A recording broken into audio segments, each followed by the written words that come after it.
Welcome to part 2 of Shoestring Studios upgrading my home studio. Thanks for watching. If you watched part 1 of this video, thank you for watching that. Also, hope both of these videos are going to be of help to you. In this video, we're going to cover the setup of the Mac Pro so we can get Pro Tools running on it. But first, I did promise at the end of the first video that I would reveal how much this setup's cost me. So how much the Mac Pros cost me and how much the iLoks cost me.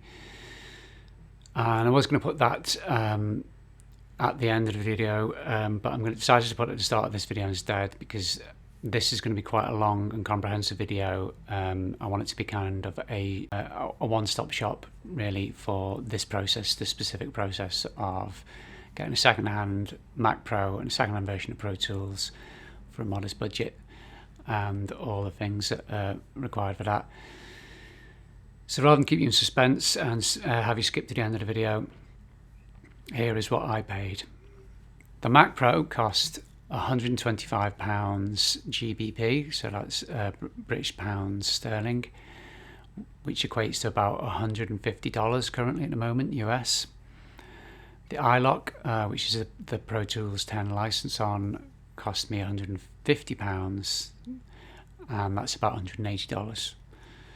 So, as the thumbnail says, that's less than 300. That's £275 for both, or approximately $330. Now, I think that's a bargain. I never hoped it would be, be able to get to both for that little amount of money. So in that respect, I think I've been lucky in getting that Mac with the spec it's got for such a low price. It was a lot cheaper than a lot of the other Macs, similar spec Macs out there at the time I was looking. There's always going to be that element of luck in these things. What's on the market at the time you're looking to buy, which suits your budget. But I would say there's plenty of affordable Mac Pros out there, used Mac Pros. Certainly there is in the UK. I would just suggest go out there on the likes of eBay and see if there's something that matches your budget. I'm sure there will be. So just to add a little bit of perspective to that, so the Mac Pro I bought £125, $150, would have cost new in its day in excess of $3,600, or equivalent, roughly £2,500. So, that's the level of the bargain. I guess that's one measure, isn't it? One metric for what value I've got out of this. We'll move on now. But if you want to know exactly what the spec of the Mac Pro is that I bought, then check out the first video, get the full spec there.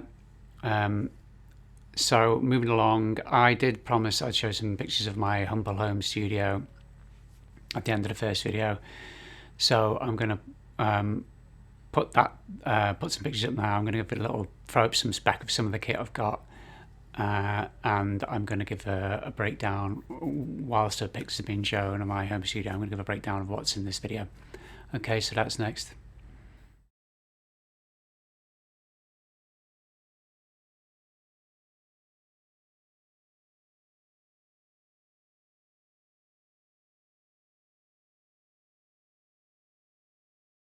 Here are the sections of this video in the order that they appear and what they're going to be covering.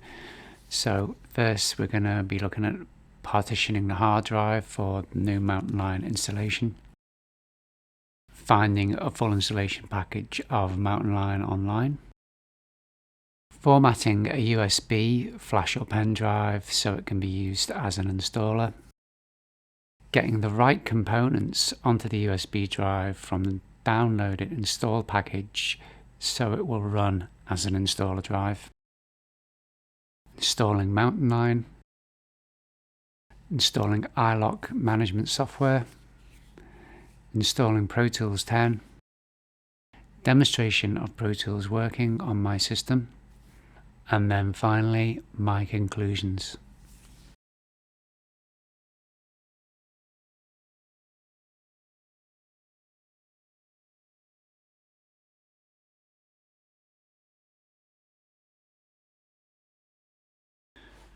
Let's look at how we go about partitioning our hard drive to add Mountain Lion as an additional operating system. Before I guide you through the process using the screen, my Mac screen as an example, just want to reiterate the specifics of my setup. So, as you might recognize from the screenshot, this is High Sierra, so that's what my Mac came with. My Mac Pro that I bought came with. It came with a 250 gigabyte drive SSD. That doesn't really matter for the purposes of partitioning, but it's an SSD drive. I have made the decision to make the High Sierra partition the smaller of the partitions and the Mountain Lion the larger, because I'm going to be using Pro Tools in Mountain Lion and therefore creating quite a lot of data within the Mountain Lion partition, because that's what I'm doing, my kind of like production work. So it's going to be kicking out, pushing out more data than anything I'm going to be doing within the High Sierra partition, and therefore I need more space in my Mountain Lion partition. So I've already gone ahead and done the partition process and put Mountain Lion on. So this is in retrospectively, I'm showing you how you do this. And I chose to reduce the size of the High Sierra down to 100 gigabytes. Obviously it would have been 250 gigabytes because it was a single partition with just that operating system on it. So I've reduced that from 250 down to 100 gigabytes, giving me about 150 gigabytes for my Mountain Lion partition. Yes, I think that's important just to outline that. Yeah, so what you're seeing on the screen now is what I was presented with when I first switched on the Mac Pro and got past the password issue. You'll see that there was a screenshot. So I've just shown you the screenshot there. That wasn't there on the desktop. And then in the top right corner, it's Mac OS, like a disk label Mac OS, which represents the single High Sierra operating system sitting on a disk, and that's what the Mac came with. So we're going to go ahead now and open up disk utility so we can go ahead and add an extra partition. You want to navigate up to the top bar, look for the Go menu. We're going to click on that. That should give us a drop down. We're looking for utilities. Click on utilities, and then that should open up a new window, and then we want disk utility. So we can close now the utilities window, and don't need that anymore, and then we just wait for the data to load up for the disk utility window. So there we go. We're getting we're getting some information there about the Mac OS, what its format is and what size it is and how much free space there is and so on.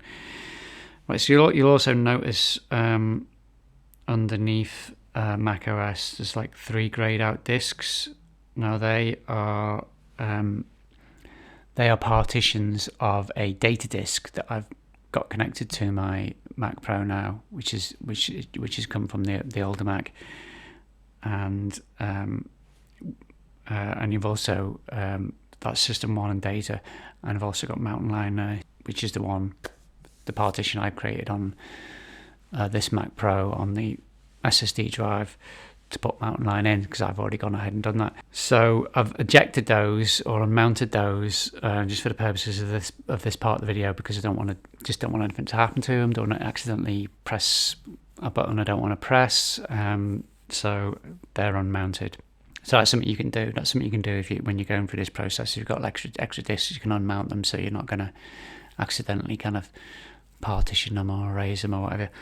As we see, macOS is APFS volume. Now, some information about that will show up in a minute when we press the partition button, and that is Apple's latest disk format.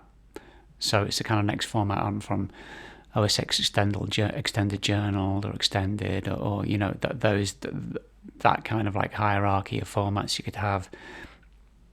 They've now moved on to something called APFS, and that's what but by default, that's what my that's what High Sierra came with. I think probably you haven't, once you get to a certain point with the OS X's, yeah, it has to switch to this new format. Okay, but we aren't gonna select that format for our mountain line. So I'll just continue on with the demonstration here. So we're going to click partition, and then as I just mentioned, it's telling you something about the new format that's used on Macs, and it's prompting us to add a volume. Now we're not going to go and add a volume. I'm going to add the partition. I'm not totally sure what adding a volume does, so that's why I'm suggesting we add a partition. So, because I know that's going to give you a very distinct kind of like physical, almost kind of like physical barrier between your operating systems. So I'm going to suggest we add a partition. I'm not totally sure what adding a volume does yet. I don't know enough about that. So here we see a kind of like pie chart representation of the Mac OS disk. You've got like a blue, two blue sections, one that's kind of like cross-hatched, which is like 100 gig. I think it's saying 100 gig. And then you've got a kind of a blue area that's not cross-hatched, which is kind of demonstrating, I think, kind of available space. Yeah, so there was in the size of the disk is 256. Also, an important thing to mention at this point is, regardless of like APFS or OS X extended journaled, you want to try and keep the scheme needs to be GUID partition maps. It will be that by default, but just make sure that's something to check, that the scheme is GUID when you're creating a new partition here. So there's like a plus button in a kind of like rectangle box under the pie chart, and when we click that, that is going to give us that is going to kind of signal that we want a new partition, and it's going to pop up in like the dialog box for creating a new partition.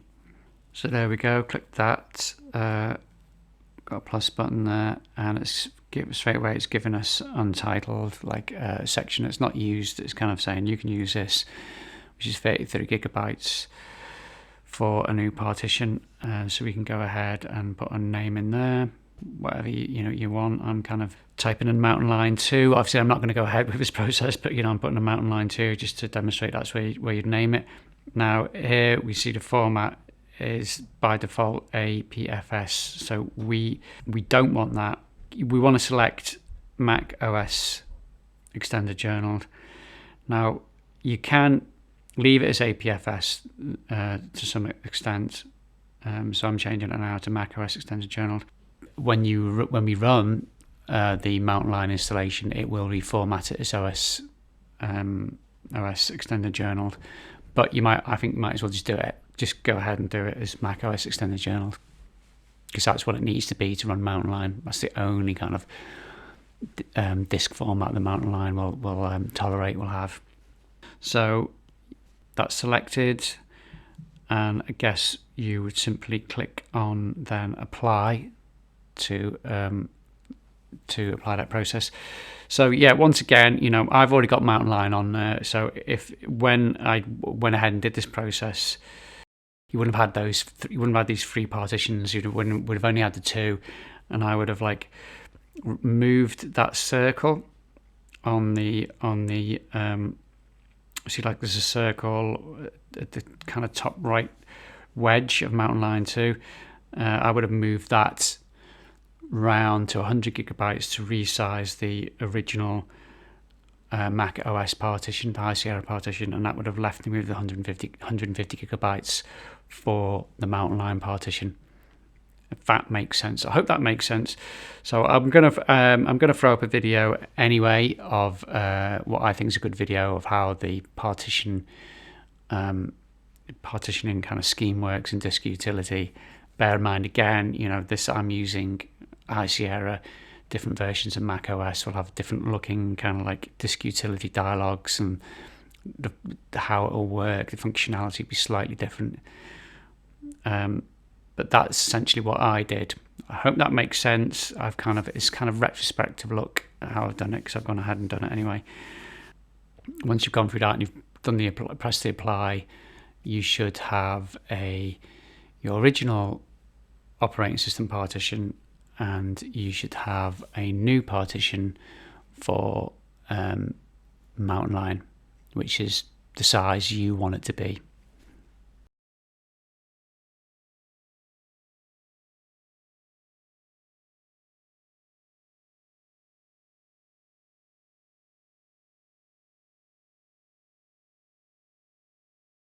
So let me tell you the story of how I, with the help of my friend Adam, went about getting a full version of Mountain Lion to install on my Mac Pro. So here's a picture of Adam and me on with some beer and cake. This isn't something we do every day, unfortunately.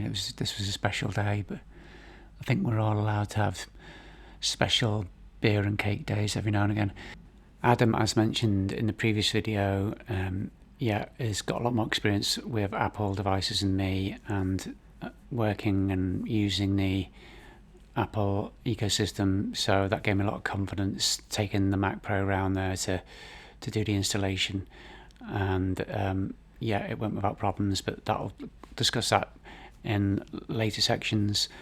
So if you can, try and find someone who's got a good level of experience in Apple devices to help you with this.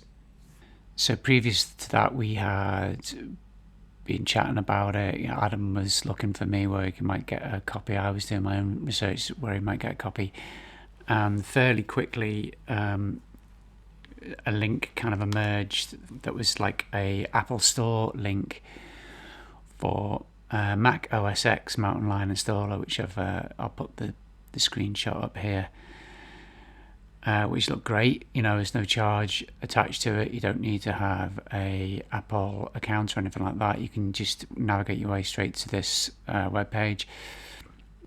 But the condition here is that your Mac needs to be preloaded with a version of Snow Leopard or Lion, or the very first edition of Mountain Lion installed. So that was a non-starter, because obviously I don't have any of those. It's a blank partition. I'm looking for a full version of Mountain Lion, which is going to create more problems if I ever try and get a hold of an even older version of OS X, so I can now download from the Apple website this installer, which will take me up to the kind of last version of Mountain Lion. So unfortunately that option wasn't really available. As it happens though, with an eBay search, I did stumble across a Snow Leopard, original Snow Leopard OS X install DVD, which was for sale. So I'll put that screenshot up here on eBay. For not a lot of money, £25. So that was, that's, I guess, something like that is an option. Is what I'm trying to show here and convey here is there are options, and I'm not saying my option, the option I eventually took, is the best option. It was a free option, and so far it's not caused many problems. But I'm not saying that's the road you should take. So if you're kind of more concerned about getting something that's, I guess, a proper OEM type product, eBay's a good place to look for something like Snow Leopard. You might get lucky. I think at one point when I looked, I did see a version of Mountain Lion on there for sale, and it wasn't very much. It's around about the same price. But I was trying to get to a solution where I wouldn't have to spend any money. Also on eBay, there are many examples of people selling a USB installer of Mountain Lion 10.8.5. I can't speak as to what the legitimacy is, or anything regards that for these people that are selling these USB installers, but they're for sale on eBay. I'm sure Apple will be aware of that, eBay will be aware of that.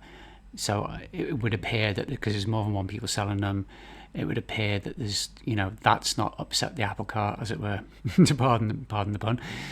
So that's the only way I can kind of describe that. I don't know the legalities any more than that, but I'm kind of saying it doesn't seem to be causing any problem for these sellers at the moment. So just because there's plenty of examples of that. So that's one option you can take. Again, you're going to have to spend some money. Another option is computer tech companies based in the UK are selling what they're describing as reinstalled DVD or recovery, repair, fix DVDs of Mountain Lion for, the two examples I looked at for exactly the same price, as you can see here on the screen. I contacted them and asked them for some more information about the DVDs, and I've yet to receive a reply. Again, now I would kind of look at it the same way. These people feel that these are legitimate kind of companies selling lots of services. They've got a website, got all the contact details on the website. They don't feel in any way that they're doing something that's going to cause them any problems by selling these DVDs. Potential legal issues with Apple. So that's all I can say about that. So the solution we did arrive at was the Internet Archive, which, if you do just a little bit of research on, it kind of holds itself up to be basically as the name suggests, as a kind of like an archive, a library of all or as much of the internet as possible, historical snapshots of the internet, and it offers lots of different stuff. And seemingly it's not infringing on copyrights in all kinds of different spheres of where copyright can be a factor. So this is Internet Archive. This is a return for Mountain Lion installers. This is what it returns when you do a search on Internet Archive.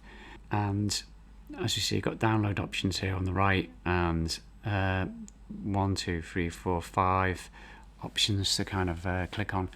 Now, I clicked on the bottom one, zip, because the other ones aren't necessarily the installer files, JPEGs and other kind of things. So I clicked on zip, and then if you click on zip, this next screen will show you you've got 10.8.4 or 10.8.5.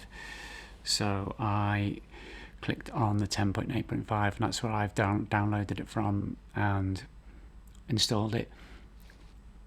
So I guess to kind of summarize regards what I see as the kind of legitimacy of this is, so during the installation progress there's no code or key that's asked of you to enter, which you might get with like a Windows installation, for example. And similarly, comparing Windows and OS X, Apple, you don't then have to go on, once you've installed Mountain Lion or any kind of software, as far as I'm aware. It might be different for the new ones, because I'm not sure that the most up-to-date version of OS X I've personally installed as Mountain Lion, because obviously my Mac Pro came with a pre-installed version of High Sierra, so I'm not sure the newer versions of OS X if this is the case. But with Mountain Lion, I've not subsequently, after having installed it, had to go online and kind of go through some internet-based registration, authentication process with Apple. That's not had to take place. So with those things in mind, I'm drawing kind of my own, I guess, conclusions, and you have to draw your own.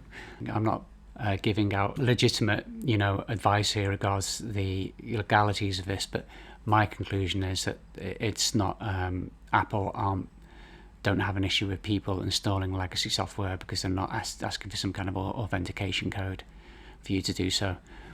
And I've tried to research that by internet research, and I can't find anything that challenges that idea.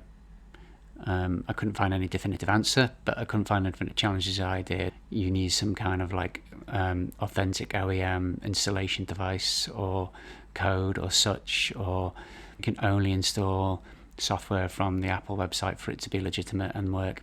So that's my understanding of it. So that's how I got the version of Mountain Lion, and that's my personal understanding of how that works regards your legitimacy to take it off the internet, download it off from somewhere on the internet, and install it on a computer. So next we're going to look at a USB installer.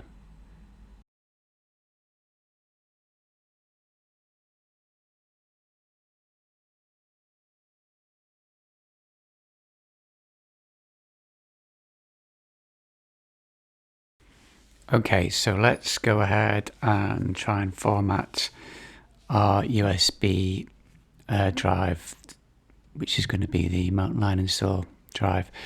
So I'd like to say at this point, I would, before we go any further, would recommend that you use a USB. I just think it's going to be far simpler than using a large, say you've got a spare, whatever, 10, 30, 40, however, 100 gig, whatever more on an external hard drive. I think it's just going to give you less headaches. This is from my experience, because it gave me a lot of headaches using an external hard drive.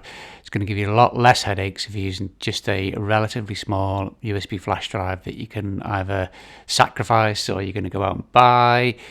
But even if it's one you can't sacrifice permanently, you only want to use it the once, something that's like 10, 20 gig, and you can just dump all the contents of it off onto another hard drive or another computer, and then after you've done this process, you can reformat it the way you want it and put all the stuff you had on it back, because it's just going to be a lot less hassle using the USB. I think you need a drive that's got 8 gigabytes or more. So I'm going to recommend you follow the video here, which is from the Rocky Mountain School of Photography. The link will be in the description. And it's a good video. He's using I'm guessing probably High Sierra or something like that, but the video is about 5 years old.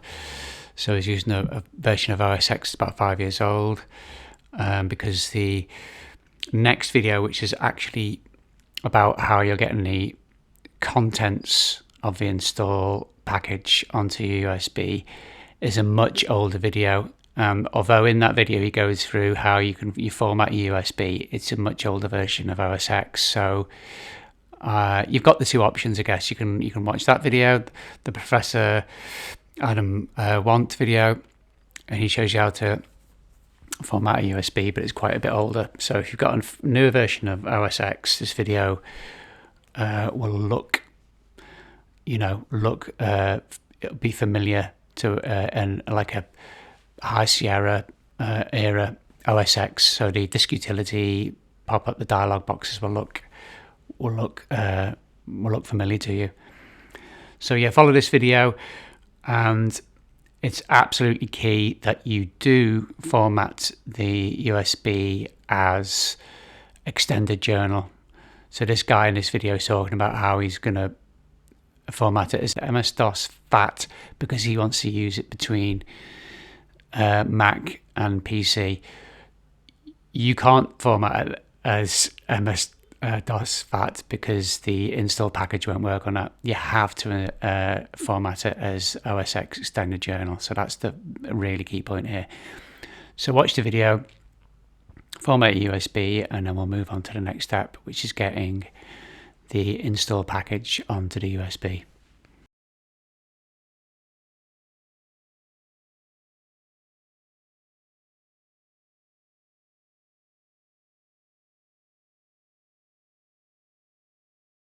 Copying across our full mountain line install to our USB. So this is where we're going to navigate our way to the mountain line icon of the full mountain line install package that you've got sat on your Mac. We're going to take out the necessary components of that and put it on our USB. Now we're going to be, as previously mentioned, we're going to be looking at I'm going to be referencing the Professor Adam Wandt video, guiding you to look at that. But as you may have been prompted to already in this video at an earlier point, do your own, if necessary, do your own YouTube search for your own specific requirements, because your OS X you're using to create the partition that you're going to put the mountain line on might be a newer or older version of OS X, and so on and so on. So it's your software requirements, starting points might be slightly different. So use YouTube. There's pretty much an answer for everything on there, and if you need to, and try and get that solution there yourself. Yeah, with respect to the Adam Wandt video, you can probably skip to about 2 minutes in, because the point I'm going from now is we already have the download, yeah. So the first couple of minutes of this Professor Adam Wandt video with the you know, the kind of picture we're seeing on our screens now is how he has got his version of the Mountain Lion install package. But you've got to bear in mind that his video is 10 years old, and I think probably at that point there would have been a full install or such available on the Apple Store. And that's what he uses. He uses his Apple account and so on to download it. There isn't a full install available on the Apple Store at the moment. I've already described this in the early part of the video, but you can get an upgrade, but you can't get the full install. So let's proceed that you've got it. You have that full install. Okay, so what we're going to do is we're going to navigate our way to the Mountain Lion icon, so wherever that's sat on your computer. And then we need to right click on the icon, Mountain Lion icon, which will bring up show package. Click on that, and then that should bring up a folder called contents. So we're going to navigate our way into the contents folder. Then there should be multiple folders in there, and we're looking for the shared support folder. Now, with if you open the shared support folder, I think there should be two icons in there. What we're looking for is the icon labeled install esd.dmg. So we're going to double click that, and we're going to mount that file. So if I was, familiar with the Mac, how Macs work, DMG files are kind of like mountable, kind of virtual disks, aren't they, kind of thing. So we're going to mount that file, and all the contents that, when you mount that DMG, that should give you like a throwable, like a dialog window, a pop-up window, and all the contents of that DMG file we are going to copy and put onto our install USB. So that's what we're going to do, and that is that. And then the next step now is I'm going to detail how we boot up our Mac, which we're going to put Mountain Lion on in our prepared partition for the Mountain Lion to go into, and how we get it to install Mountain Lion from our USB. So that's next.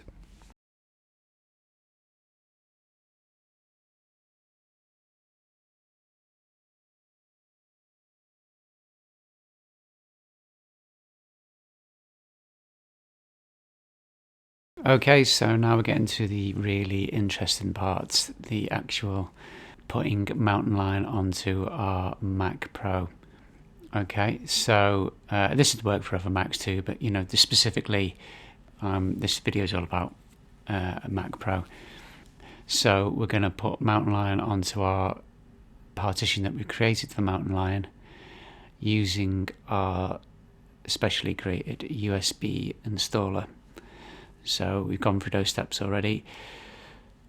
What we need to do before we start that process is to have the Mac switched off. We're going to put the USB pen drive, flash drive into the Mac. Now, when we switch it on, when we power it up again, we're going to hold down the Option key, or if you're using a Windows type keyboard, it will be the Alt key. So as soon as you press the power on button, just hold down those keys, the Option key or the corresponding Alt key. You'll hear the beep. Just keep it held down until you see the screen come on, and then you should get at least two icons appearing, which would be kind of like your two disk icons to boot from. So we want to go ahead and click the icon that corresponds to our USB installer pen drive, flash drive. Then we should get one of two screens after clicking on that.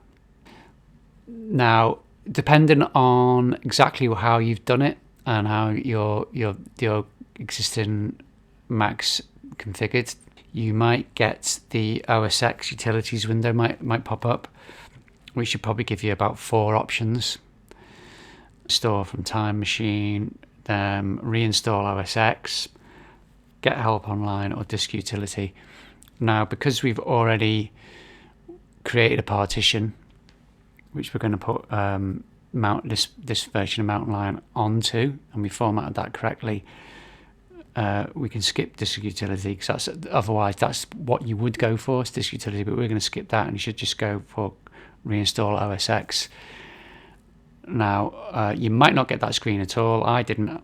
You might just get the OS X Mountain Lion kind of like press continue to start the installation type screen. So that might just come up straight ahead after you've clicked.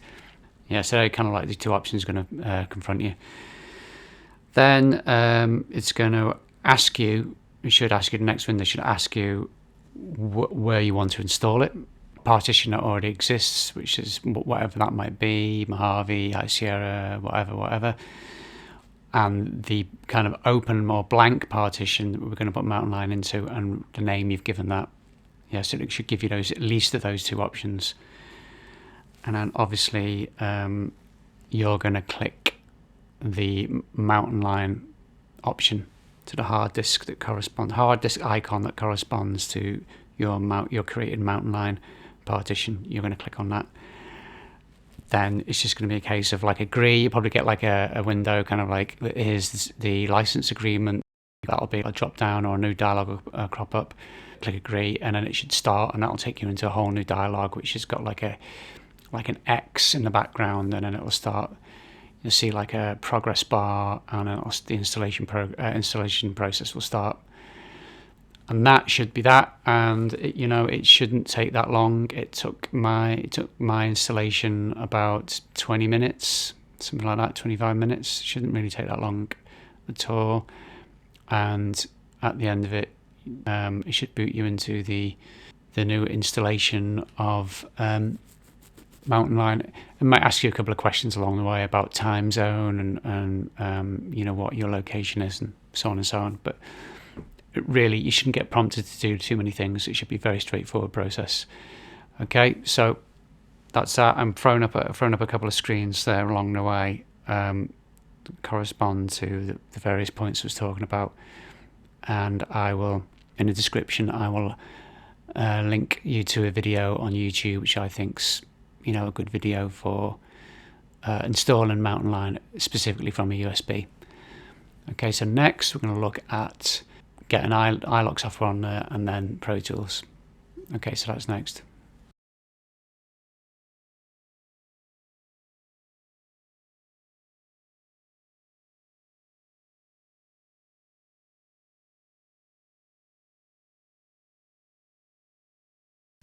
So we're getting closer and closer now to getting Pro Tools 10 installed on Mountain Lion on our Mac Pro and starting to use it.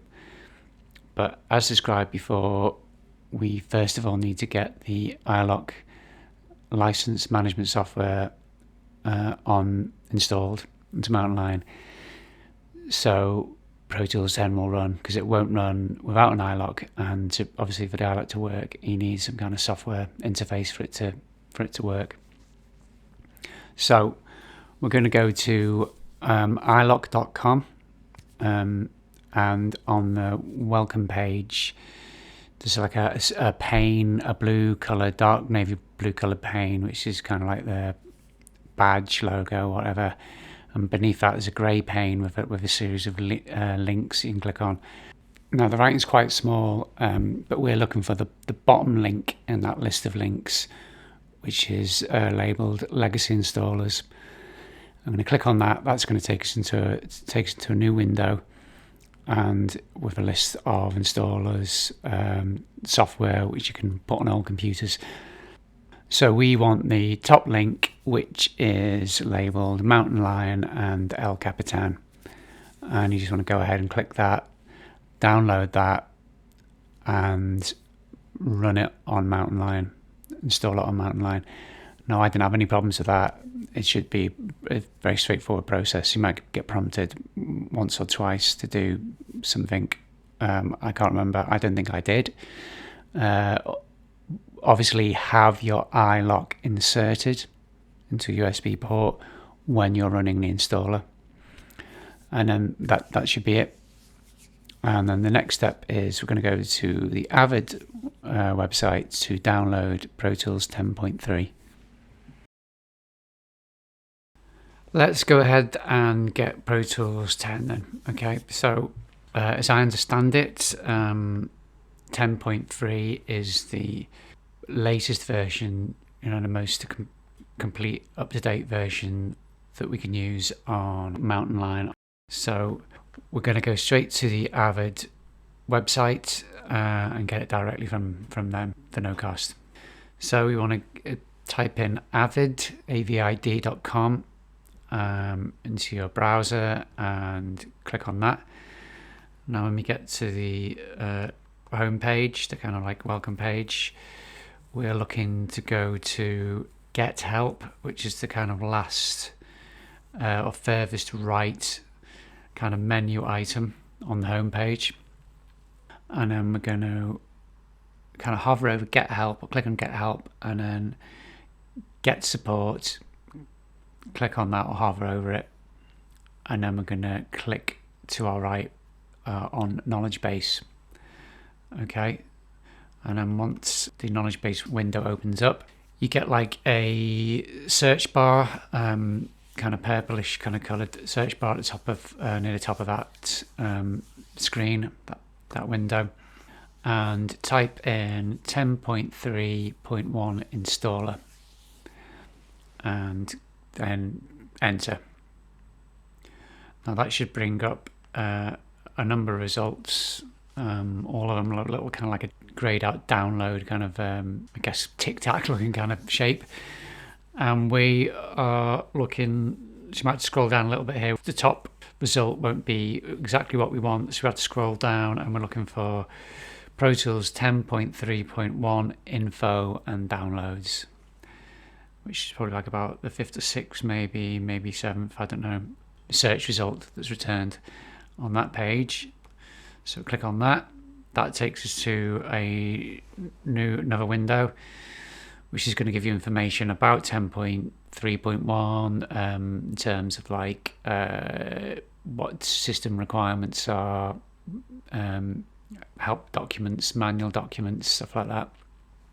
But if we scroll down that page to an item subheading called Downloads, and then in the middle on Downloads it should be View Available Downloads. We're going to click on that, and that should take us to the last kind of page, which kind of looks like it looks kind of like a bit weird because you've just got like some blue links in the top left corner, and there's literally nothing else on that page. Also says not secure.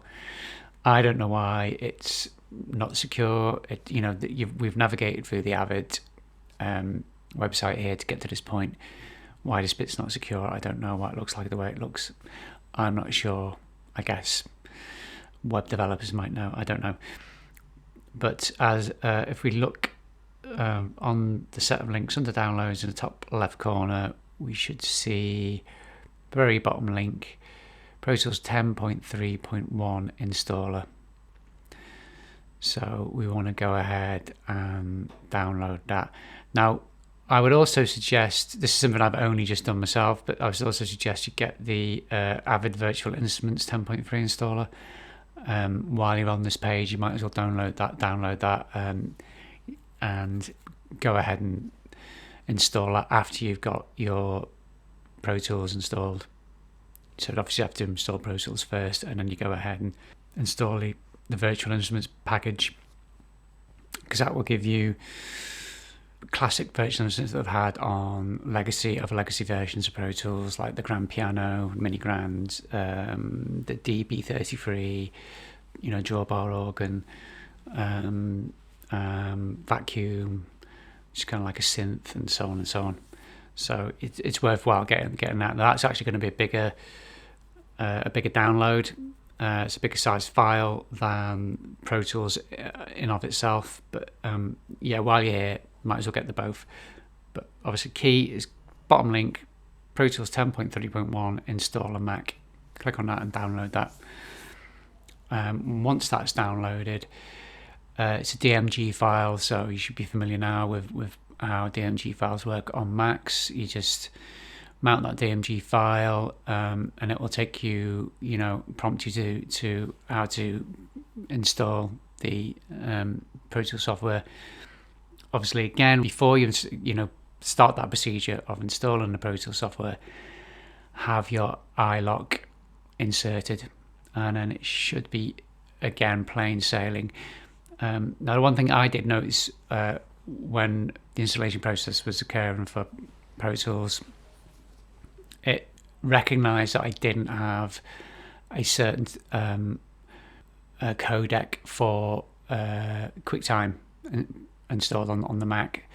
And because with Pro Tools for, I guess, a long time now has been offering a kind of video editing element to the software package, it looks for certain video codecs, and so you might be prompted, as I was prompted, if you just got you've got nothing else but Mountain Lion on there, clean install, you probably will be prompted by the Pro Tools installation process to go to this site or go to that site to get the QuickTime codecs so you can run the video thing. I didn't do that because I'm not too bothered about that right now. So you don't have to. It won't stop the installation process if you don't get the required codecs or the codecs it's recommending in the dialog boxes. You should be able to just kind of cancel out and keep going, or skip it and keep going. That's what I did, and didn't have any problems, and it was a really quick installation.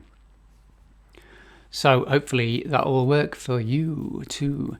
So next, I guess I'm going to show you some screens of me using my Pro Tools 10 on my Mountain Lion on my Mac Pro, and I should be demonstrating that it's actually opening my Pro Tools 8 projects, which is really, really useful for me. That's next, and conclusions and a summary.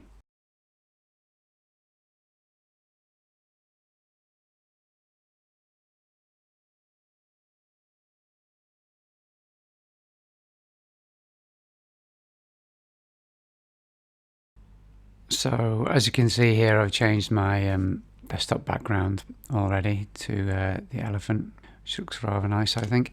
So let me just pause it a sec. We're going to open up iLok, the iLok application, just to I'm just going to show you how I've got it configured, what I have done, what I've not done, which I haven't done very much. But let's go ahead and open that. So you can open that from applications. Now, first of all, it's prompting us that there is no internet connection.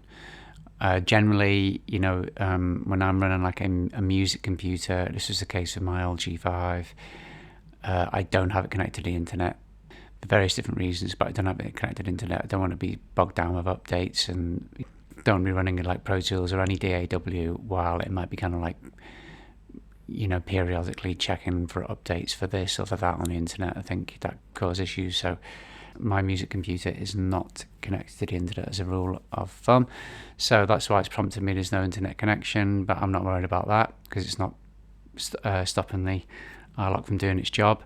So if we kind of move across to the left panel, it's like a bar with an iLok, some iLok information on it.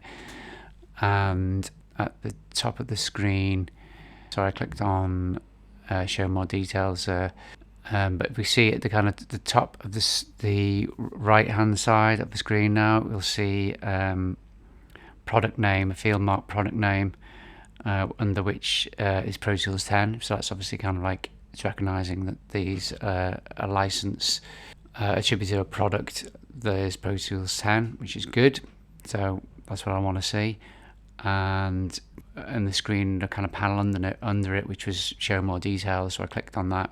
It's showing like a serial number. I'm guessing that's maybe the serial number attached to that license, or it might be the serial number attached to actually iLok itself. I don't know. But it's also saying in the kind of main grayed out box is the top field or top entry there is owned by, it says next to it not registered, because I've not registered it and the guy I bought it from told me it wasn't registered. And then there's other icons and stuff to the left saying sign in and register and stuff like that. So I've not done any of that. So essentially my philosophy with this so far is, if it ain't broke, don't fix it. So I'm not going to register it. It's not stopping me using Pro Tools. I've had no prompts while using Pro Tools. The iLok's, you've not signed in and created an iLok account or anything like that. So I'm not worried about that right now. You know, again, if it's working fine, I don't want to potentially stop it from working fine by opening an account of iLok and there being additional complications and things that I have to do because I will have then created an iLok account. So ain't broke, don't fix it, move on. That's my approach to that. So I'll go ahead and close that down and close down that applications window, and then we'll just go ahead and open Pro Tools 10. So there we go. So just going to pause it a sec again here. So the first time I opened Pro Tools 10, I had my 003 rack connected. I knew it was kind of recognizing it because green light on showing a connection, firewire connection. But I ran Pro Tools 10, it went all the way through and opened. I found out it wasn't recognizing the 003 box.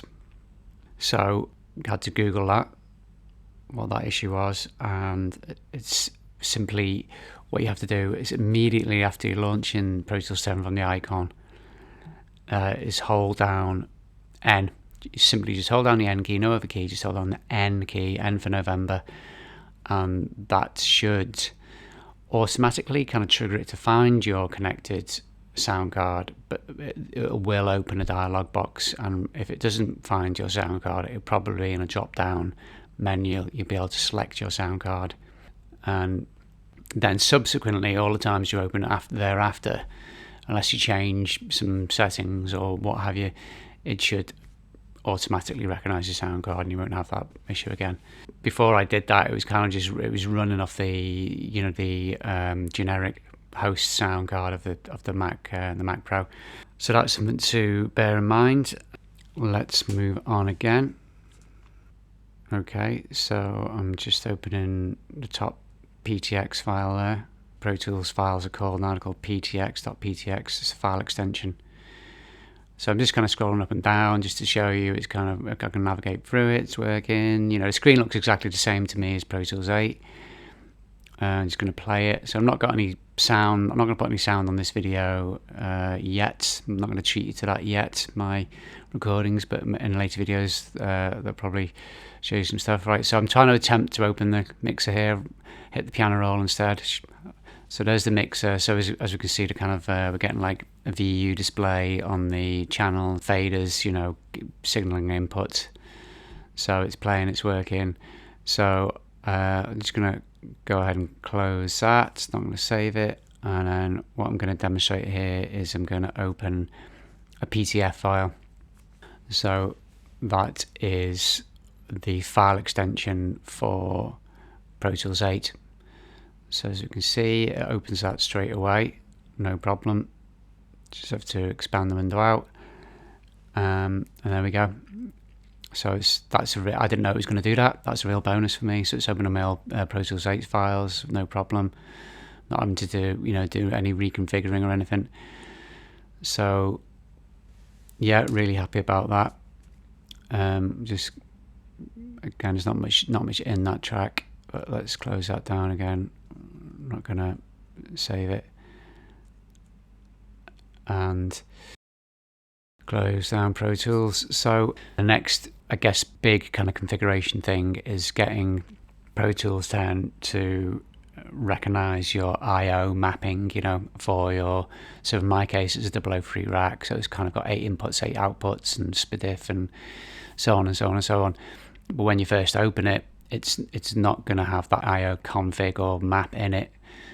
It's just going to have like a very, very basic I/O map in it, for like 1 or 2 channels and the input stage, and then similarly in the output stage, output kind of section, 1 or 2 channels.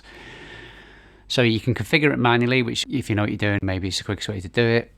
But what you can also do is, I'm going to throw up a screen here now, is you can just export your I/O map So for me, I exported my own map from Pro Tools 8 by just opening that dialog in Setup, scroll down I/O in that dialog, and then you export your I/O setup to a file. So I did that, and then I can literally put it on a pen drive, whatever, if it's on another computer, and then bring it in and import it using the same menu and dialog windows, import it into Pro Tools 10, and that'll be fine. It'll recognize it. There's no incompatibility issues, so it'll recognize your IO config file from Pro Tools 8. It'll recognize it in Pro Tools 10. So then you can just bring your IO config from your sound card from Pro Tools 8 into Pro Tools 10. So that's what I did. That's how Pro Tools 10 worked for me. Pretty much no problem. Install was absolutely fine. Opened up projects, ran them fine. And I did a line check. I'm not showing that here, but I did a line check. So it recorded in, and I could route sound out on different channels fine. So everything is A-OK. So that's kind of Pro Tools 10. That's the iLok application package, whatever you want to call it. Let's go through a summary of what I've achieved and what this video is detailed.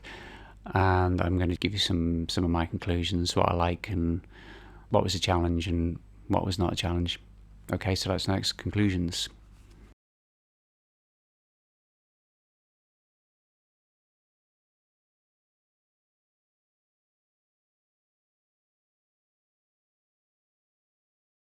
So that's it. We've come to the end. I hope we've successfully achieved all the steps that have preceded this bit. Hope you've you've had some use from this video.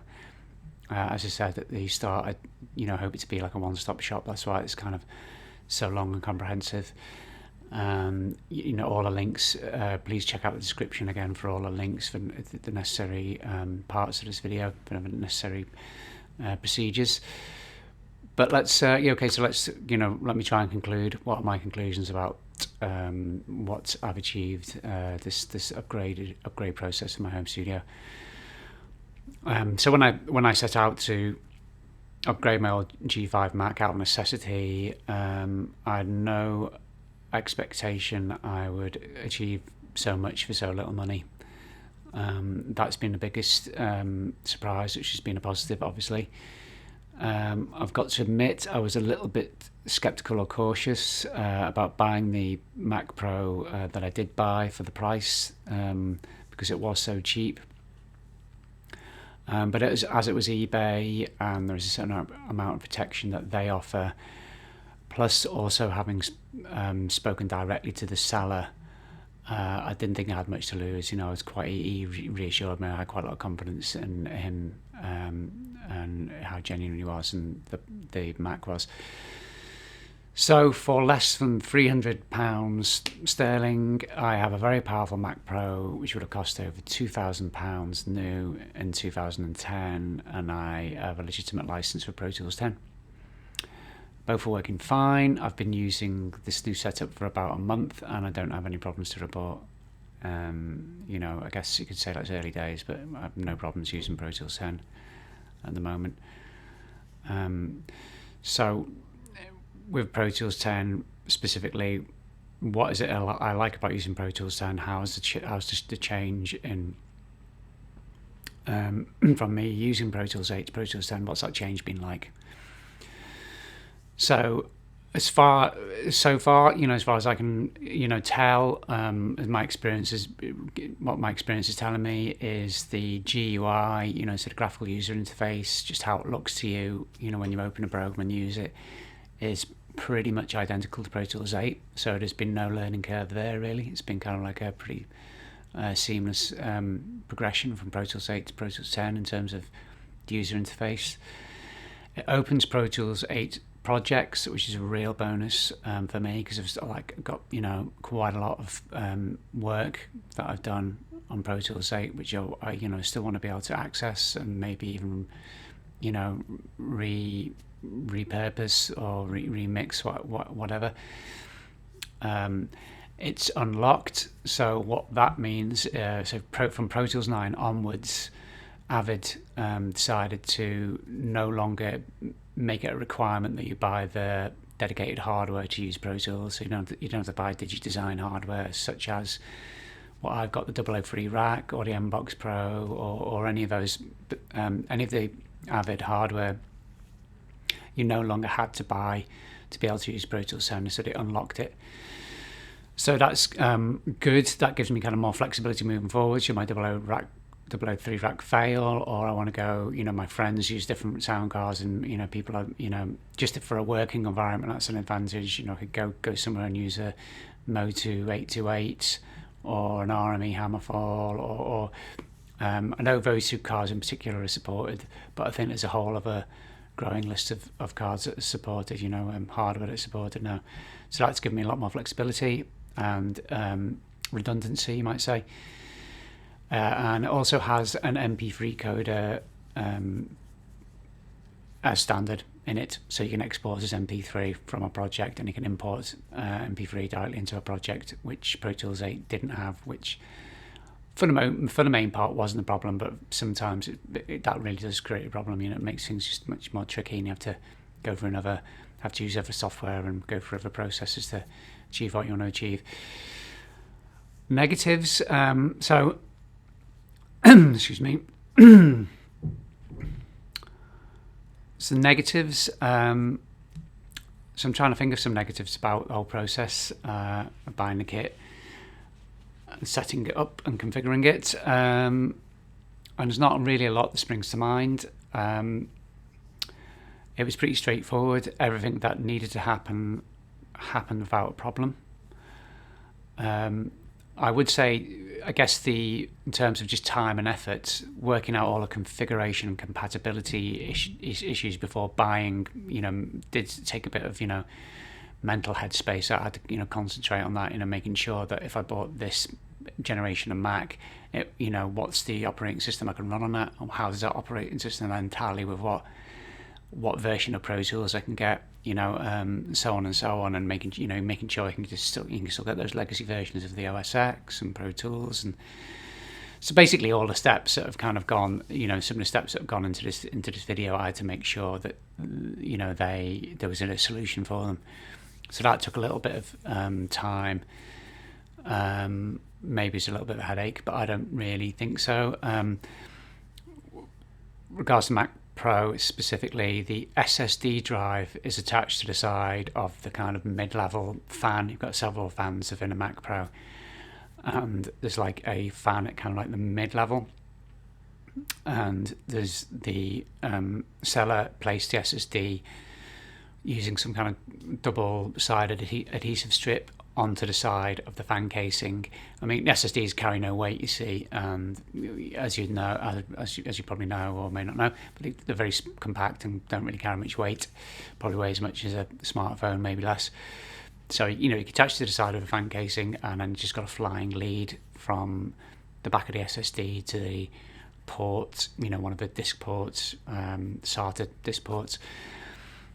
So down the road, I am probably gonna mount that SSD drive into one of the aluminium drive bays. So I'm gonna have to kind of take that fan assembly out, pull the disk off, and then buy a mount and place it in the drive trays and probably mount it within the Mac. But that, I guess, is probably the only big negative I've got. I could say about the Mac Pro and the process as a whole. So that's it. That's the end. That's the end of the video.